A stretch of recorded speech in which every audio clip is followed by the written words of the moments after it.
এবারও সবার আগে অভিনব উপায়ে টি-20 বিশ্বকাপের দল ঘোষণা করেছে নিউজিল্যান্ড। তারপর দক্ষিণ আফ্রিকা, অস্ট্রেলিয়া, ইংল্যান্ড, ভারত, আফগানিস্তানও দল দিয়েছে। কিন্তু বাংলাদেশ ক্রিকেট বোর্ড বিসিবি দল ঘোষণা করবে কবে, এমন প্রশ্ন এখন অনেকেরই।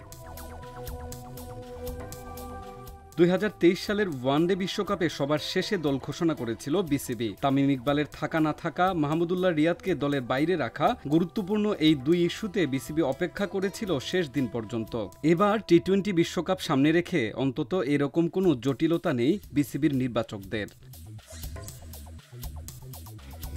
বিকেএসপিতে প্রিমিয়ার লিগের ম্যাচ চলার ফাঁকে যথেষ্ট আলোচনা হলো বিশ্বকাপের দল নিয়ে। এক নির্বাচক 30 এপ্রিল মোবাইল ফোনে জানালেন, বিশ্বকাপের প্রাথমিক দল ঘোষণাই দেবেন না তারা। নিয়ম অনুযায়ী আইসিসিকে দল পাঠিয়ে দেবে বিসিবি। এবার খুব একটা কাটছেড়া হয়নি, নেই কোনো পজিশন নিয়ে দ্বিধাদ্বন্দ্ব। তবু দল ঘোষণার সমস্যা কোথায়? প্রধান নির্বাচক গাজী আশরাফ হোসেন লিপু বললেন, আমাদের কাজ হলো দল গোছানো, আমরা সেটি করেছি, বিসিবিকে দেওয়া হয়েছে। কিন্তু সেটা ঘোষণা করা যাবে কিনা প্রকাশ্যে এটা বিসিবির সিদ্ধান্ত। তাদের কাছ থেকে যদি নির্দেশনা আসে তাহলে সেটা ভিন্ন ব্যাপার।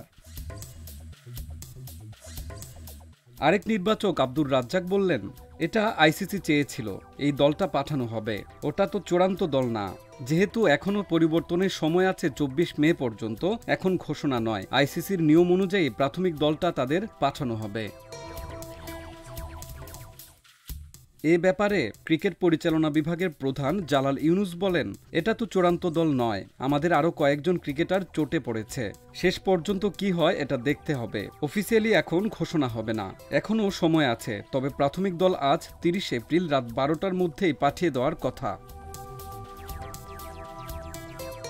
জানা গেছে, সৌম্য সরকার, মাহমুদুল্লাহ রিয়াদ, চোট কাটিয়ে জিম্বাবুয়ে সিরিজের দলে ফেরা অলরাউন্ডার মোহাম্মদ সাইফুদ্দিনকে রাখা হয়েছে 15 সদস্যের বিশ্বকাপ দলে। নির্বাচকেরা জানিয়েছেন, সাইফুদ্দিন, সৌম্য এখনও পুরোপুরি ফিট নন, তাদের শেষ পর্যন্ত দেখা হবে। সৌম্যের অবস্থা জানতে সপ্তাহখানেক পর আবারও পরীক্ষা হবে। কয়েকজন খেলোয়াড়ের ফিটনেসের ইস্যুর কথা চিন্তা করে পারভেজ হোসেন ইমন, আফিফ হোসেন ধ্রুবদের আপাতত রিজার্ভে রাখা হয়েছে। যদি কেউ চোটে পড়েন কিংবা ফিট হতে না পারেন তখন তাদের থেকে কেউ সুযোগ পাবে।